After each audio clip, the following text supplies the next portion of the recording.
Good afternoon. Welcome to the EPM Summer Term Live Questions and Answer session. Thank you for joining us this afternoon. I'm Alexandra Hawkins, Director of HR Services at EPM, and I'm delighted to be joined here today by my colleagues from EPM, Avec and Southalls, and we'll be hopefully answering your burning questions, and our panel of specialists here will be able to answer those questions. You'll be able to submit questions on the wide-ranging areas, including HR, finance, governance, health and safety, and payroll and pension. So please don't hesitate to submit your questions on the chat facility that's available. We've received a number of questions in advance of the session, in fact, quite a few, so we're going to kickstart with some of those already. So our first question, in fact, we had a couple of questions around the EU settlement scheme. First one is, can you give us an overview of what the EU settlement scheme means for us as an employer? We have a Hungarian employee who's been resident in the UK for 12 years. As an employer, is there anything we need to do to ensure we can legally continue to employ her? And do we need to make sure existing employees have applied under the EU settlement scheme? We've also received a second question, very similar to that, about the guidance seems to say that we don't need to submit for settlement status. Can you give some guidance and what evidence do we require from our employees? Beth, could I hand this one over to you, please? You absolutely can. Thank you very much indeed for that, Alex. So you may well have heard on the news and on radio bulletins that obviously EU citizens have until the 30th of June to register for the EU settlement scheme. Now, the onus is on the individual to apply for that settlement scheme. However, if you employed them prior to the 1st of January this year, 2021, then they automatically have the right to work in the UK because they are under the previous right to work requirements. So as long as they were in employment prior to the 1st of January 2021, then the old regime will still be in place for them, but the onus is on the individual to register with the new EU settlement scheme, and they have until the 30th of June this month to do so. So I hope that answers that question for you. Many thanks, Beth. Yes, I think it does. Okay, our next question is, if you have a teacher returning to teacher after a career break of 5 years, do you have to take them on at their previous salary level, specifically upper pay spine, or can you appoint them at a lower level, for example, MPS 5 or 6? Pam, would you mind picking this question up, please? Yes, Alex, thanks. Hi everyone, I'm Pam and I'm a senior HR partner with VEC. So in terms of that question, there is specific guidance in the School Teachers Pay and Conditions document with respect to paying UPS teachers. And what it says is that you must pay a UPS or a post-threshold teacher whilst they're employed at your school, provided they have continuity in employment. So for somebody, a teacher who's had a 5-year break, obviously they haven't got that continuity of employment. So what we would therefore say is you refer to your pay policy, because your pay policy may have something about recruitment in there. But what you would look at when you're determining the range, their pay range, consider the skills that they have, because clearly over a 5-year period, there's so much change, as we all know, in education, that it's likely their knowledge and skills won't be as up to date. So that might form part of your recruitment process. And I think what you can do is decide what you need as a school. Your pay policy will no doubt allow you to do that, and then recruit on the grade that you think is appropriate. So if you think it's the main pay scale range and their experience suggests that it's the main pay scale range, that is fine. The only thing I would say is don't, and I think we all are guilty of falling into this trap, don't ask somebody to do something that is actually required of a higher grade. So, you know, don't employ them on a main scale 6, but then ask them to do the work that you would ask a upper pay scale post threshold 3 person to do. Thanks, Alex. Thanks, Pam. That's really helpful, really clear. So moving on to our next question, which has come in, is we're aware that there is some TCAF funding available for trusts at the moment. Please, can you provide an overview of the criteria and any key tips for preparing an application? Rachel, would you mind picking this up and perhaps just confirm what TCAF stands for as well? Thank you. Absolutely. Thanks. Thank you ever so much, Alex. So I'm Rachel. I'm the Senior Governance and Academies Partner at Avec. TCAF stands for Trust Capacity Application Fund, and it's funding that DfE have announced for trusts and schools that are looking to become academies and join trusts. And it's about enabling trusts to build capacity within their existing organisation to grow and expand their multi-academy trust, or to help schools who are looking at creating academy trusts in the first instance and give them support to how that organisation might develop and grow. We've had TCF before. It's about a third round. I think the DfE have released it, but there is a live application round at the moment. So it's important for academies who are thinking about developing and growing to be able to access this funding and be aware of it. I won't go through all the details. There's a big long guidance document on the DfE website. If you search apply to the Trust Capacity Fund, it is on there.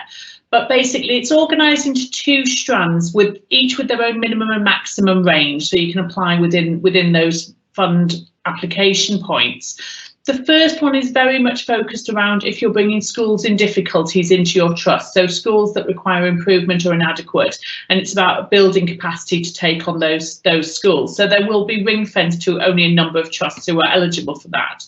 The wider strand B, is available for all trusts to apply for, but you must have a linked growth project. And what that means that if you are looking to bring a school into your trust, or if you're a school looking to join a trust, you must have that application approved by your regional schools commissioner before November the 30th and after the 1st of January this year. So basically most of this year you need to have had an application to the Regional Schools Commissioner approved to be able to then be eligible to apply for trust capacity funding as well.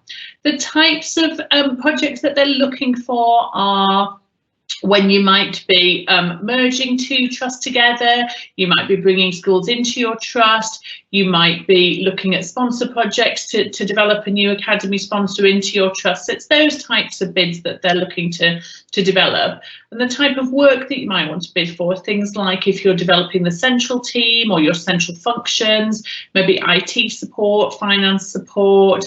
It might be about developing school improvement services that you can offer across the trust and wider. It's that type of kind of core function that a trust would specialise in. In terms of good practice or some advice that you might want to think about, be really specific with what you want the funding to deliver. If you think that we're expecting lots of different trusts across the country to be applying for this funding, and it is a limited pot, although there's quite a bit of money there, then make sure that you are really clear to DfE how your bid stands out and really make the application very succinct and specific.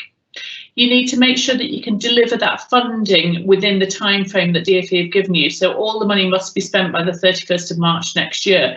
Quite restricted time, but you've also got to demonstrate how you can make the project sustainable and how you know this isn't going to just be a one-off chunk of money that will just be lost. You've got to build a project that is sustainable moving forward. So you need to think about that, how that'll work. And then I would also say just be really ambitious in the growth and the development for your trust and what you want to achieve through this money. DfE are looking for this to be a real system change pot of money. So again, it's about being ambitious with the growth that you might want to develop in there. Applications are open at the minute.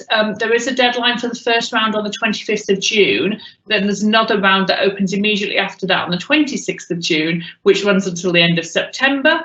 And then a third round that runs end of September to or the beginning of October until the end of November. So there are 3 different pots that are available. But I would suggest if you think you have a project, talk to us or talk to your RSC lead and have a think about whether that's something you might be able to be interested in and putting an application together. Thanks, Rachel. That's really informative. Can I just ask though, if trusts are considering growth, are there key things that they should be considering?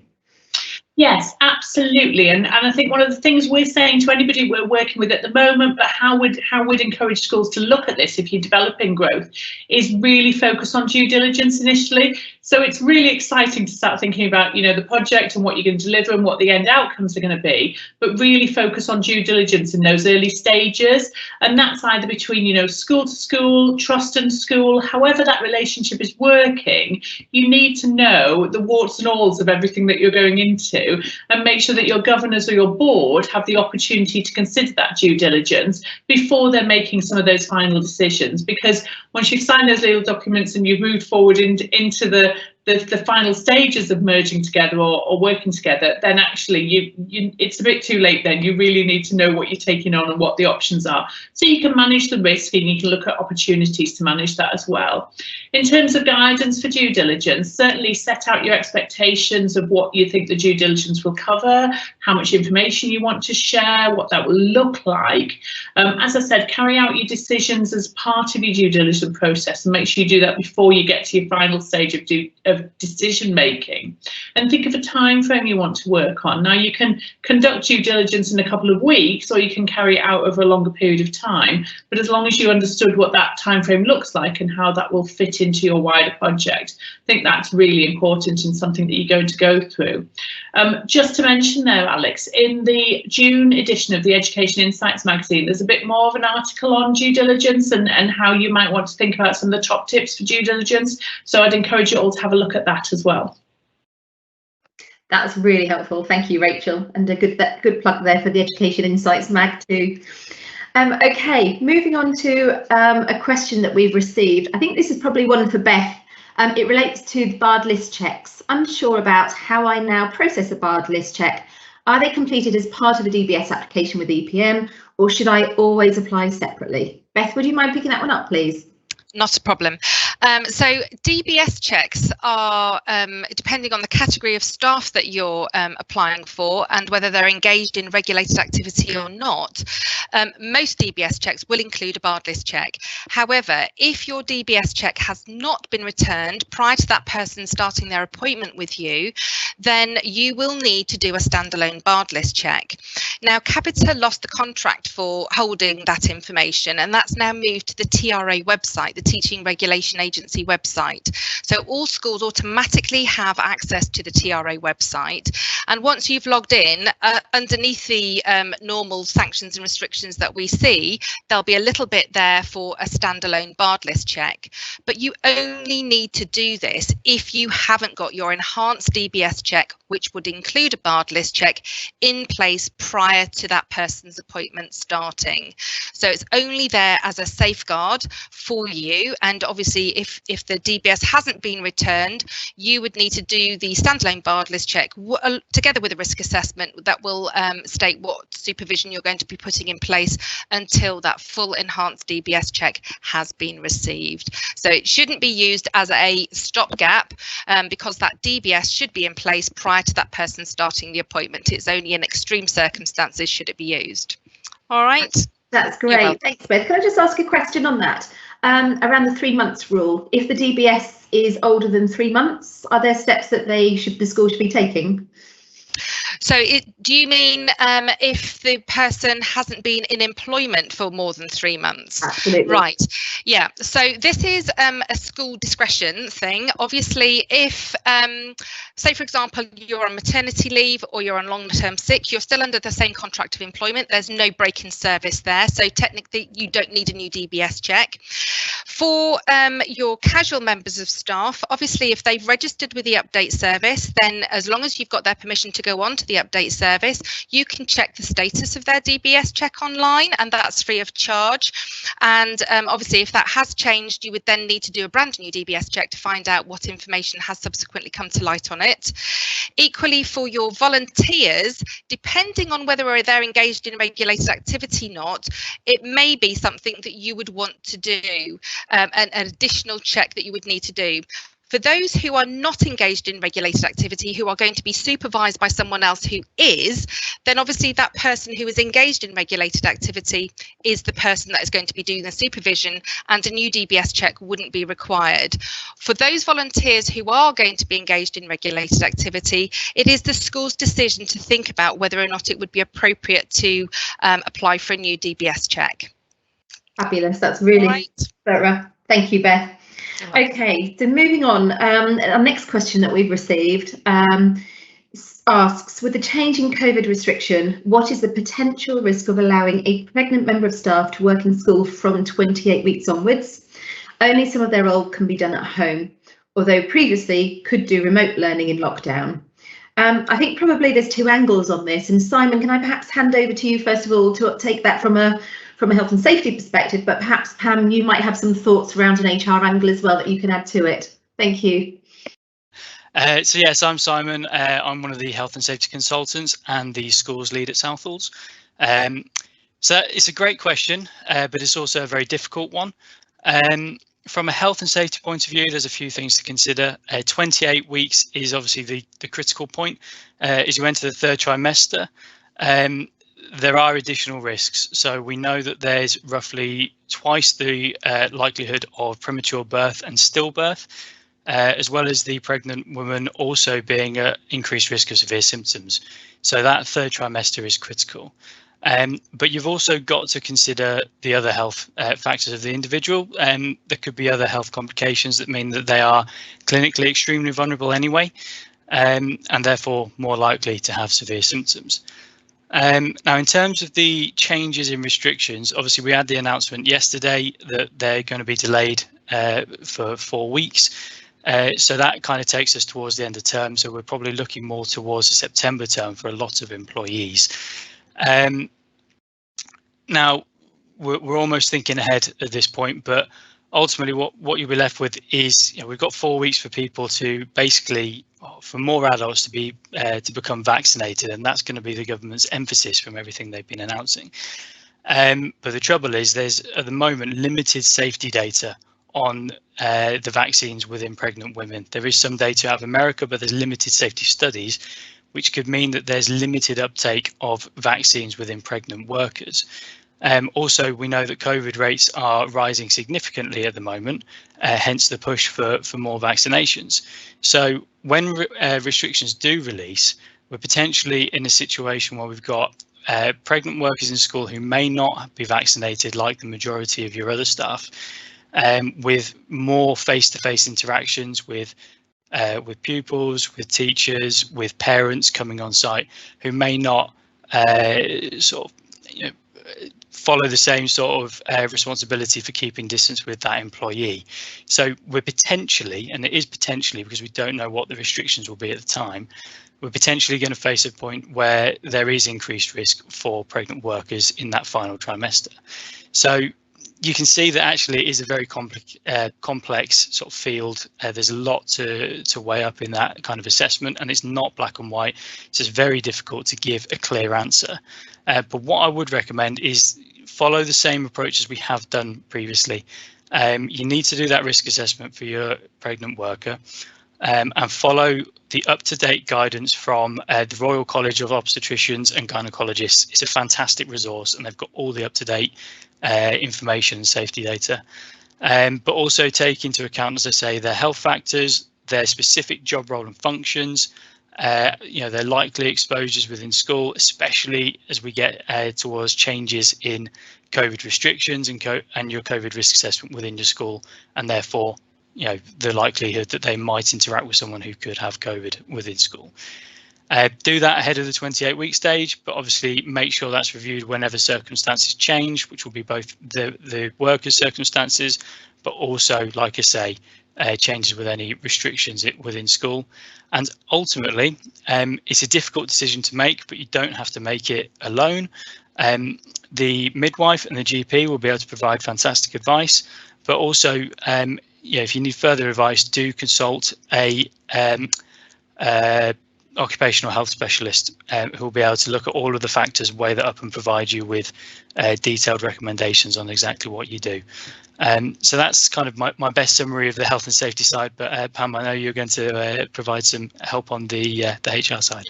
Thanks, Simon. Yes, I mean that's really good advice in terms of the risk assessment, but obviously from a HR perspective, we take that risk assessment and then build on that. So initially, what we want to do would be to look to work with the employee, maybe with a union rep if they want, and talk through a range of different options that are available to them. So, you know, it could be what can they do, what can't they do, what are they able to work on at home, could the job role change slightly, and we would always hope that you would come to a pass where there is an acceptable outcome for both you as the employer and your employee. You know, and I know that you will have already thought about these things in the past and probably come across them already, but things such as working from home, delivering lessons from home, which might work in some schools but doesn't work in others. So I think it's about exploring the whole range of options that are available to you before making a decision. And then Simon's mentioned before, you know, taking that medical advice. So the advice from the GP, the advice from the midwife, and equally from your own occupational health advisor, where often you can have a two-way conversation with them as well. And worst case scenario, and I really do mean worst case scenario, and would want that to be our last option, we might need to consider medical suspension, but don't discuss that option or even approach it without speaking to somebody from your HR team first, because that really ought to be the last option for you to consider. Thanks, Alex. Thank you so much, to both of you. That's really helpful and great advice. Okay, so continuing along the COVID line still. The question we've received is, will a school have to repay COVID catch-up funding if it's not all spent in this current year? Paula, could I hand this one over to you to pick up, please, and answer? Yeah, of course. Thank you, Alex. Hi, I'm Paula Coxon. I'm a senior finance partner at Avec Partnership. So COVID catch-up grant doesn't necessarily have to be spent this year, surprisingly. We've raised the question, had confirmation from ESFA that any amount of this funding can be carried forward, and this applies to both maintained schools and academies. Any school that's received the grant, though, must still publish their report to show how it will be spent and how the impact of it will be assessed. Make sure that that is on the school website. Just a note on accounting terms for academies that it will be held within balance sheet reserves at your year end. So in-year spending next year will be funded by those reserves rather than revenue income, just to bear that in mind. Hope that answers. Nice straightforward question. That was great. That was really great. Thank you. Next one, moving on, we've received a question around IR35, or what's also known as off-payroll working. Bev, I think this is probably one for you with your specialist payroll hat on. The question we've received is, please can you clarify whether we need to supply a status determination statement to agencies that provide supply teachers and teaching assistants? Could you pick that one up, please? Of course, thanks, Alex. Hi, I'm Bev Priest, Head of Payroll and Pensions at EPM. The short answer to the question is yes, you do. As you will already be aware, IR35 has been effective in the public sector since April 17. However, since April this year, additional responsibilities became effective, and those include communicating deemed employment status, plus responding to disagreements that may arise. So, as such, the end client must inform the worker and the agency or other organisation they contract with the results of any determination. So if there is a supply chain, the determination must be passed along the chain until it reaches the fee payer.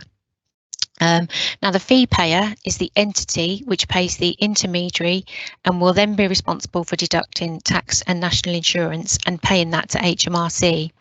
So yes, if you are using an agency for your supply teachers and your teaching assistants, when you have reviewed a worker status, you must give both the agency that you're engaging with and the worker a status determination statement confirming the conclusion plus the reasons behind that conclusion. Thanks so much, Bev. Okay, moving on to our next question. Beth, I think this probably is one for you again. How do we do a check for disqualification from childcare for relevant staff? All right, that's lovely. Thanks ever so much, Alex.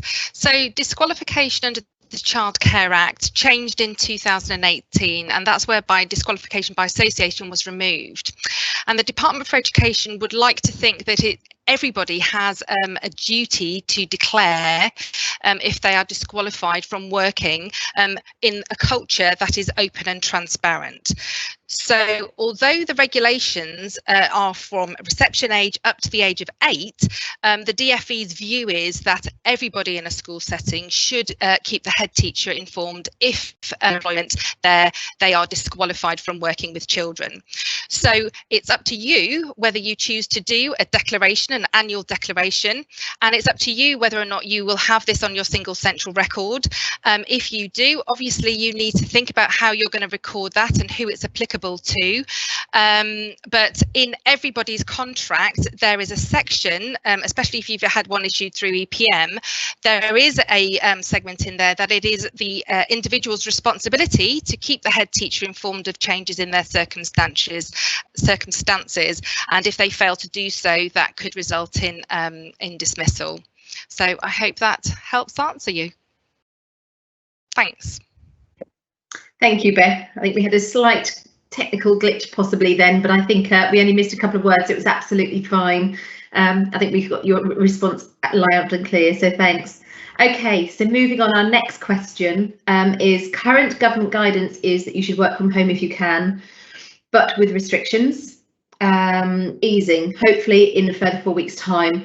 We're promoting a blended approach where possible. I know that staff could claim a working from home allowance, but if I've also provided equipment, does that need to be reported as a benefit in kind? So Bev, again, is another payroll one for you. Would you mind responding to that one? Did you get the question okay? Yes, I did. Thank you. Yeah, everyone's favourite topic, isn't it? Expenses and benefits, and very topical right now, given that we're in the middle of the P11D season with that 6th of July reporting deadline just around the corner. So at the start of the pandemic, thousands of employees were forced to work from home, as we know. Something that most people were not initially equipped to do. So as well as rushing out to purchase IT equipment such as laptops and maybe mobile phones, employers also supplied or reimbursed equipment such as office chairs, desks, just to enable a home working setup for employees. Now, the expenses and benefits that relate to working from home can really be split into two categories. So the first one being the equipment that we've mentioned, so things such as desk chairs and, believe it or not, even pens.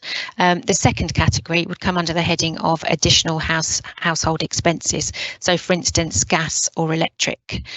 So with regards to equipment, in light of the pandemic, HMRC made a temporary exemption to employer-provided equipment, and reimbursed equipment regulations were changed, which meant no benefit charge would arise if equipment was provided, or the cost of the equipment was reimbursed, whereby it was purchased solely due to having to work from home because of the pandemic. Now, these exemptions for these conditions are in place until the 5th of April 2022.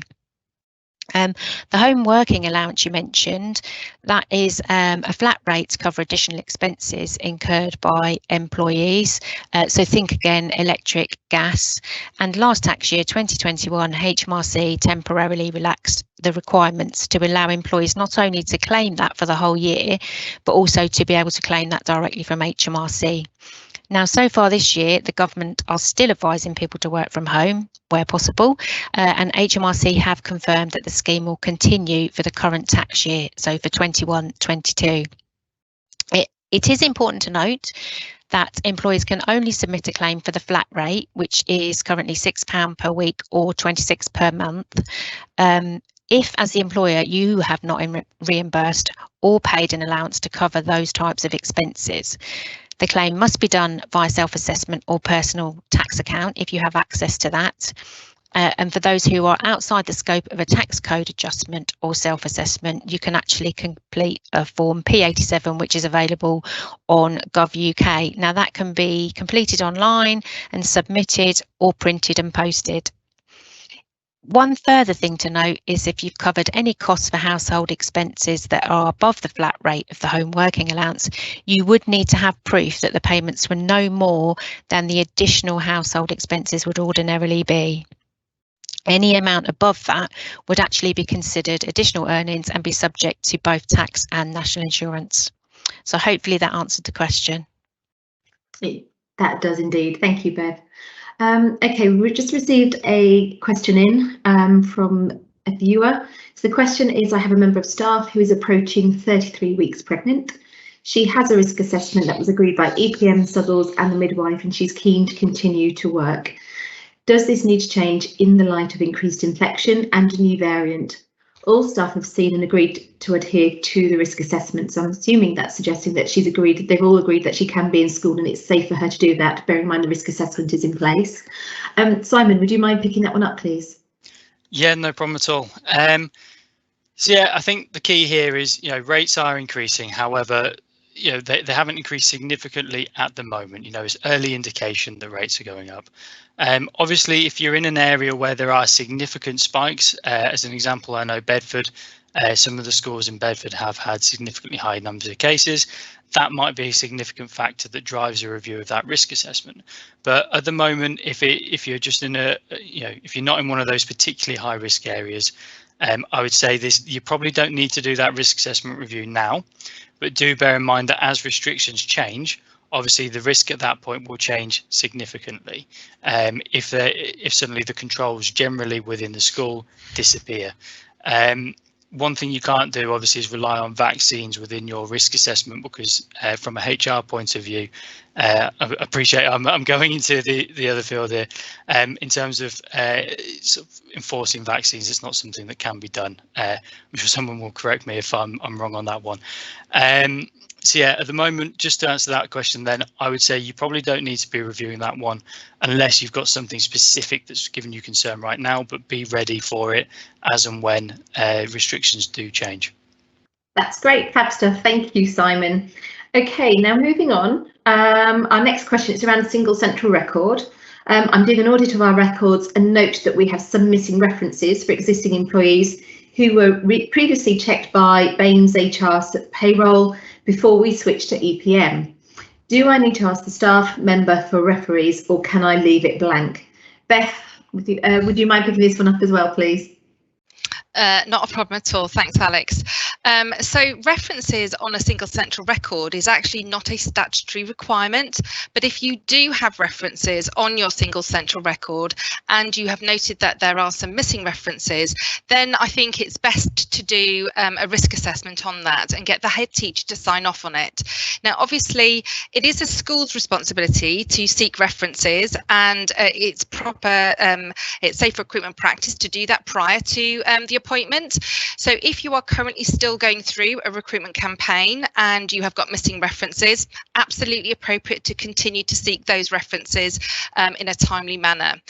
If we're talking about long-standing members of staff, then the head teacher will need to do this risk assessment that I've just touched on, and it will need to note potentially when was the DBS done, does it contain a barred list check, did you what references have you got? Were there any safeguarding concerns?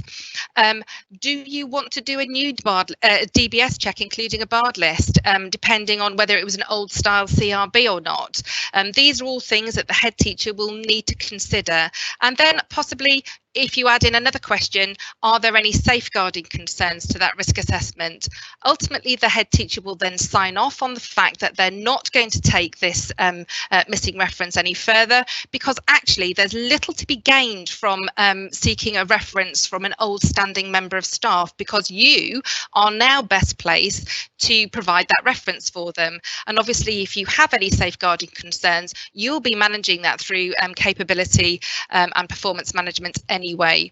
So if you've got references on your single central record and you've got them missing, I'd be completely open and transparent and say that which ones you are missing, but equally put a note on the single central record to say see risk assessment and personnel file, and then should Ofsted want to come and view that, there's a full audit trail, and you're being completely open and transparent as well. Brilliant. Thank you, Beth, as always. Okay, now moving on to another question we've received. The question, bear with me 1 moment, is please can you talk a little bit around the vaccination programme and offer any advice around staff who have indicated they are refusing to get the vaccine? Does the school have any redress? Richard, would you mind answering this question, please? Yeah, thank you, Alex. I'd be very happy to pick this up. This really poses a dilemma, doesn't it? We've got a vaccination programme. If people don't engage in it, does it mean that they're putting themselves at risk? Does it mean they're putting their colleagues at risk? Does it mean that they shouldn't be attending work? And if they don't attend work, is that down to them? These are the sorts of questions I think that it's tempting to pose to oneself in terms of dealing with these sorts of cases. But I think actually there's a different perspective, and the perspective that I'd probably take is this. It would be inappropriate, I think, to rely upon somebody's vaccine status in any event as evidence of whether or not they'll be safe in the workplace. The obligation is to ensure that the workplace is safe regardless of somebody's vaccination status. And of course, vaccines are not perfect. Even on the best evidence, they present 80 or 90% protection. So my view would be that from an employment perspective, you might encourage people to undertake vaccination. You might hope that they will.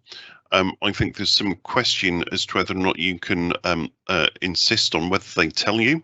And if they do tell you, can you record it? Can you retain that? It's very personal data.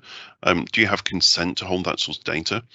I think it would be unwise to start taking action against an employee on the basis that either they have failed to embark on the vaccination programme or they won't provide you with their status.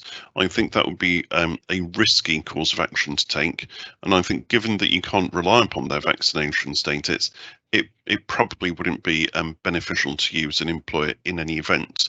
So I think whilst it seems very tempting to say these people who don't take vaccines are putting themselves and other people at risk, the reality is your school should be safe without them having done that. And from an employment law perspective, it's very unlikely, I think, that you can fairly take action against somebody who either declines to undergo vaccination or who fails to disclose to you their status. So I don't think there is redress to be taken in that case. Thank you ever so much, Richard. Okay, moving on. Beth, I think we've probably got another one that's for you. I think we're inundated with questions around recruitment and safeguarding. So this question that's come in is, I have an applicant who is from South Africa who we would like to appoint. Can you advise on how we should go about this? I certainly can. Thank you very much, Alex. So it depends on what this South African worker is going to be doing for you. Obviously, with the EU settlement scheme, it's very clear that if you're an EU citizen, you need to register with the EU settlement scheme before the 30th of June in order to continue your employment here. But for other workers, you need to go down the skilled workers route, and they will need to earn the minimum of £20,480 in order to get a job through the skilled workers route. Now, if you're going to employ someone through the skilled workers route, you also need to become a sponsor, and you will be able to find further information on how to become a sponsor at the Dove.UK website. And also, if you look at the skilled workers visa, it will equally tell you what you need to do in order to comply for that. So I think if this person is going to be a teacher, then they will be able to apply through the skilled workers route because their salary will be of the appropriate value that they're looking for. But you will need to become a sponsor at the same time, though. Fab stuff. Thank you, Beth. Okay, next question is, I've heard that there is a new school admissions code coming into force in September, this September 2021. Do schools need to do anything to prepare for this? Rachel, could I hand this one over to you, please? Absolutely, thanks Alex, and don't panic, I'm not going to go through the whole school admissions code of practice because it's a lengthy document on its own, but yes, on the 13th of May the government published a new code, a new school admissions code. It's currently undergoing parliamentary scrutiny, so it's not officially come into force, but it is due to come into force on the 1st of September. And it will apply with immediate effect. So if you are an academy and a foundation school or a voluntary aided school, you are actually your own admission authority and you must comply with the new code. And you will need to do things from the 1st of September to make sure you are compliant with that code as soon as it comes into effect. Many schools do still work with the local authority, even though they're academies or voluntary aided schools. And sometimes I think there was a bit of confusion about, you know, whether they should be taking control or not. And if you are one of those 3 types of schools, you absolutely have the ultimate responsibility for making sure you're compliant with it. So please do check and make sure that is the case, and make sure you're aware of what the changes coming to effect are. For community and voluntary control schools, the local authority is still the admission authority, so there's a little bit less responsibility on you, but it is still important that you know what the changes are. So I'll just briefly mention them and then explain what you need to do. Generally, the rules do try to protect vulnerable children in a little bit more detail, so they focus on those types of groups. So there is a change in the wording around previously looked after children, which, as you'll know if you're involved in admissions, is the highest oversubscription criteria. This is now being widened to make sure that if admission authorities believe that somebody has been in state care outside of England, so they might have been, you know, through a care system but not in this country, or they were adopted from out of this country, then they need to be treated as if they come under that previously looked after children category, and they need to be protected in the same way that that categorisation is. You can ask for evidence, and there's ways that will be developed, but you need to think about how that is particularly being demonstrated and how you're making sure that you've taken that into account. There's more flexibility in the new code about children who are of UK service personnel families as well, and returning to England maybe from working abroad, you know, in the army or in the service personnel arrangements abroad, trying to come back to England and have in the past had difficulty finding a school place because they don't yet have a permanent residency address in England when they're trying to apply. So it's about giving them more assurance and rules around how that particularly works for them. There's some more general arrangements for service children as well, and you'll need to liaise with the local authority about how that general advice and guidance for service children will work and how their families can understand what's happening in the local area when they still might be living abroad, but would suggest working with the local authority on that. And then there's also some requirements on the local authority about improving in-year coordination, again, particularly for vulnerable children. And there's a particular requirement that the local authority and admission authority, so your own admission authority, need to publish information on their website by the 1st of October this year around how the in-year coordinated admissions work. So you might do them yourselves, but often people liaise back to the local authority and get them to run in-year processes for them. But you need to be really clear about how that works on your website, and that information needs to be there by the 1st of October. So please, again, make sure you look at that and make sure you're tightening up on the information that you have on that. In terms of local authority requirements, there is a tightening up on the fair access protocols as well. This will affect all schools because there's now a commitment on making sure that places are allocated within 20 school days. And then finally, what do you need to do about all of this? So basically, if you already have an admission arrangement that's in place, which you will have, and you're your own admission authority, then what you need to do is you need to hold a board meeting or local governing body meeting if you've had it delegated to you as a local governing body, and you need to get your board to approve these changes to your admission arrangements to make sure you're compliant with the code.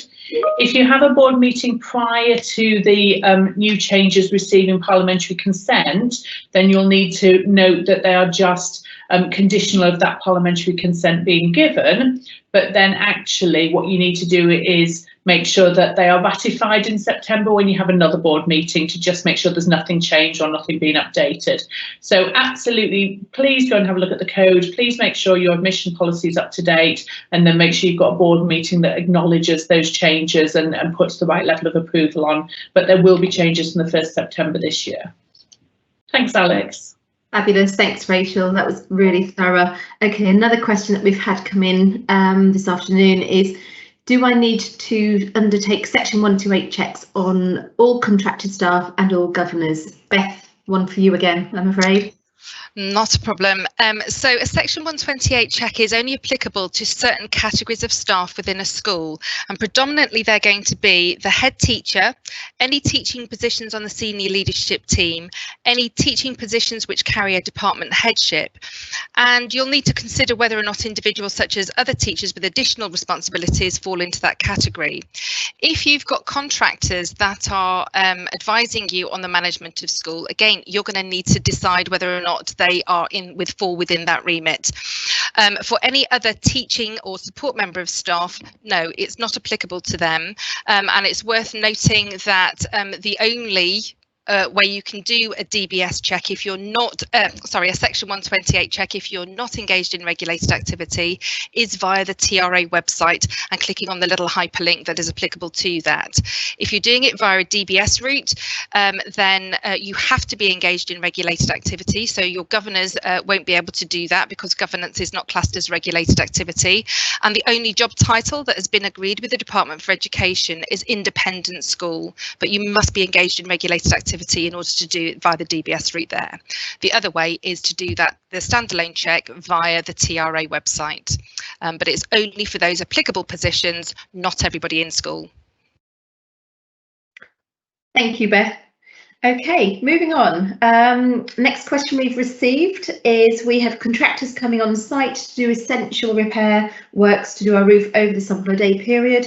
What do we need to consider with this work from a health and safety perspective? Simon, could I pass that one to you, please?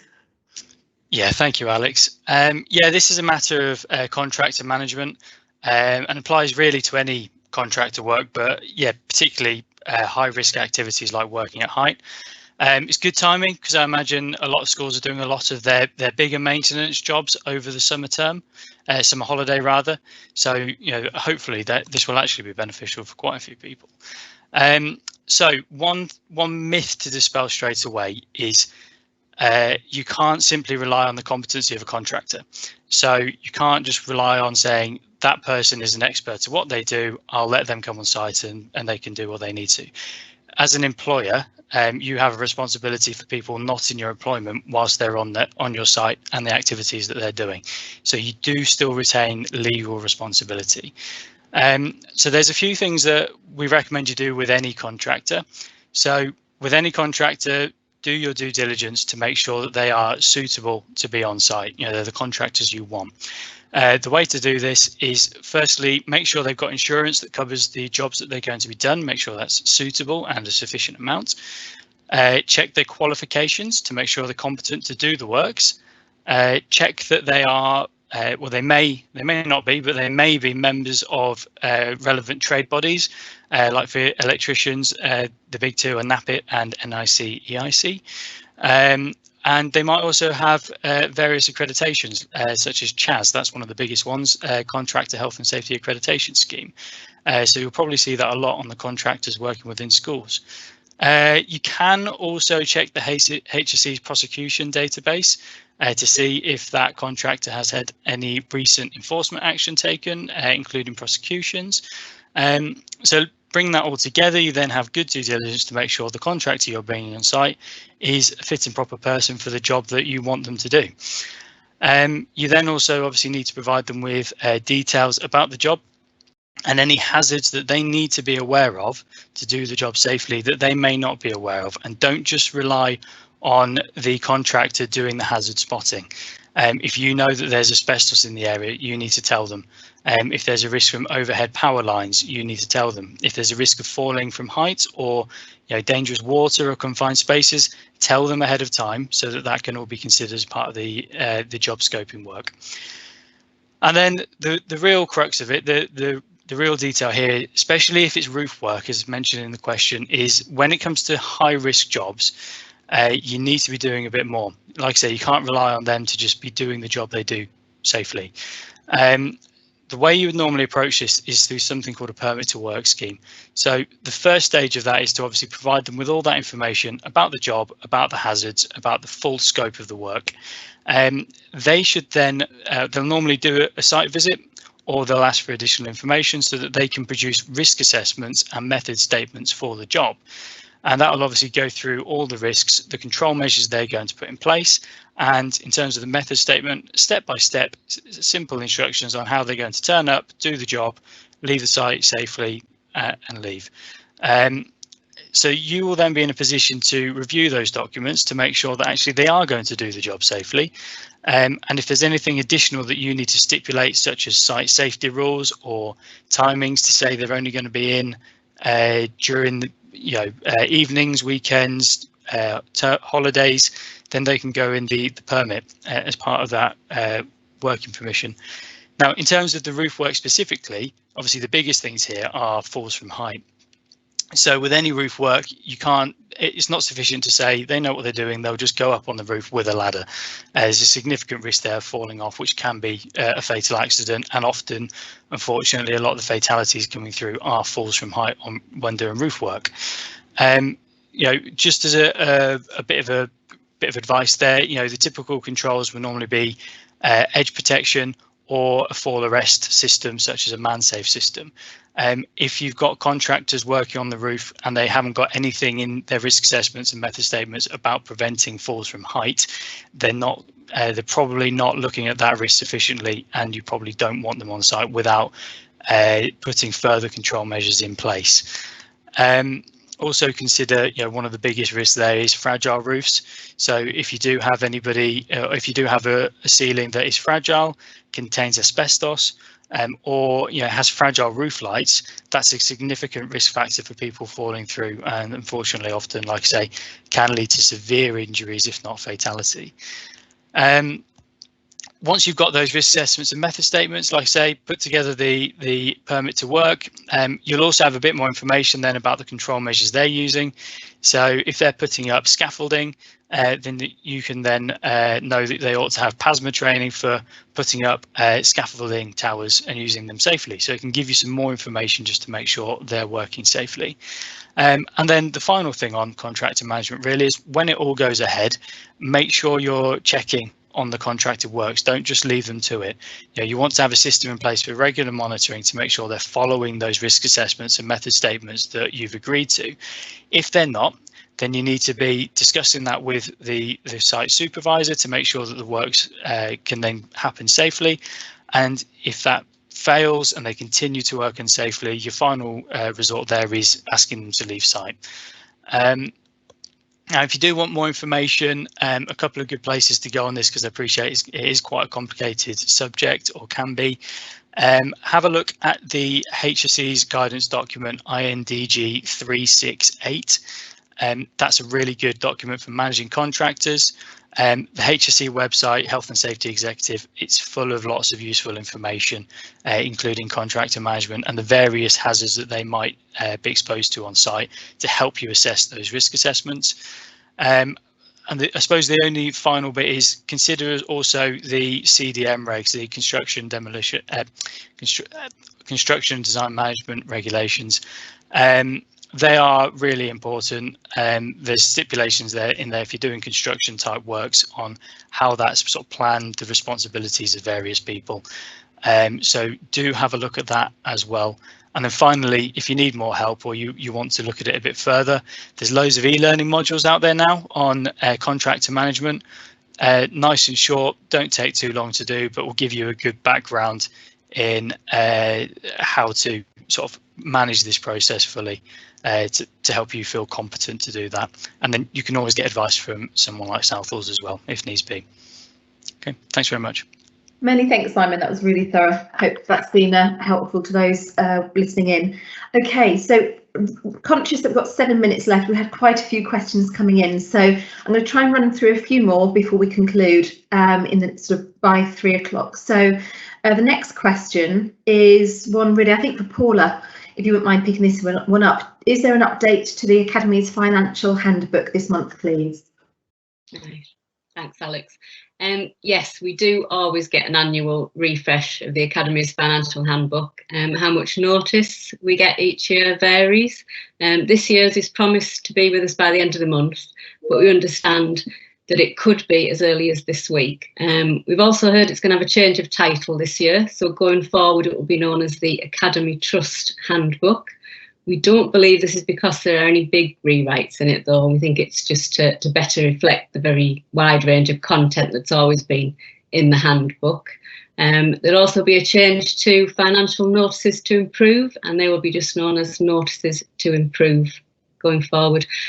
So we will bring you the details on those changes as soon as we can. We do expect them just to be the usual policy tweaks rather than anything major. But just to remember that any new requirements won't be effective until September, so we should have plenty of time this year to digest and plan those changes. Thank you, Paula. Moving on to the next one, very topical at the moment with the government announcements yesterday and relating to the traffic light system for travel, especially with the summer holidays. I think it's a really good one for us to cover off today. What advice can you provide about employees who are choosing to travel to amber countries? Pam, would you mind picking that up, please? Yes, that's fine, Alex. So this will really only apply to those employees who are intending travelling towards the end of the summer holiday break, because we know there are varying different restrictions that come into place there. I think it's important to remember that what we can't do is dictate to staff where they can and they can't travel, but we are fully able to remind them of their contractual obligation, and their contractual obligation is to be at work on the first day of term. So I think it's fair enough to just remind staff, and we probably just do that towards the end of this term, and just remind them of their obligation and potential results of them breaching that obligation. But of course, it's not that simple either, and we know, that the situation is changing so quickly. Just look at half term when people were in Portugal and it changed, and so you also need to factor that in, and obviously staff should also be aware of it. So a person that has gone on holiday, fully believing that it's fine, that they will be back to work at the appropriate beginning of term, the appropriate start date, because they are going to a green country. They are then on holiday and it changes to an amber country. You need to consider how your advice might change and what possible changes you may make. So they're not knowingly going on holiday abroad and breaching their contract, really. So what you might do is when they return, have a discussion with them about work that they can do whilst they are unable to physically attend work. And if that's not possible, then look at either paid or unpaid leave of absence. What we will do though is we did send out an advice note earlier this term, so we will make that available to everybody again, just so that it can refresh you on what will be needed. Thanks, Alex. That's great. Thanks so much, Pam. Okay, haven't quite fitted in as many questions and responses as we would have liked to. We seem to have had a flurry of questions at the end as well. So we will be responding to all questions we received following the session. So if we haven't picked up your question, please don't worry, we will come back to you directly with a response. And I think if we can, we will also look to share the unanswered questions more widely. They seem to range around bank holidays, pay award, more things about contractors and due diligence, long-term supply staff having reached 12 weeks marks. So lots of a whole variety there. So we will come back to you with responses to those. If you haven't already signed up, I'd like to remind you that we are hosting a webinar on how to make a DBS referral this Thursday at 2 p.m. Beth Alberger, who's on the panel today, will be joined by Kathy Taylor from the DBS. If you'd like to attend, please can you click on the link in the chat now to register. The place will be free, and we'll be delighted for you to join us for that session. Also a reminder, last week as we published our latest edition of the Education Insights, which Rachel kindly mentioned earlier in this session. Focus on that includes the early career framework, are you ready to take action? How to remain compliant with your safer recruitment processes from the 21st of June. Our Education Insider this month looks at considerations as well for catch-up and summer camp. So there's some really relevant information in that hopefully you'll find useful. We've certainly received great feedback so far to date. So if you haven't already accessed it, please do. It's a real good read, worth picking up if you haven't already done that. So thank you once again for joining us today. That's all we've got time for. There will be a short questionnaire to follow, which we'd really appreciate your feedback on the value of this session and any comments and feedback that you can make, which we can then take into consideration for future sessions. Remember, if you're a customer, there's a copy of the recording will be made available on the EPM website under the webinar tab. So thank you again for joining us today. Please do get in touch if there's anything else that we can help with. We'll be delighted to hear from you. And in the meantime, we look forward to stay safe, have a good summer, and we look forward to seeing you in the next session in September. Thank you all. Bye.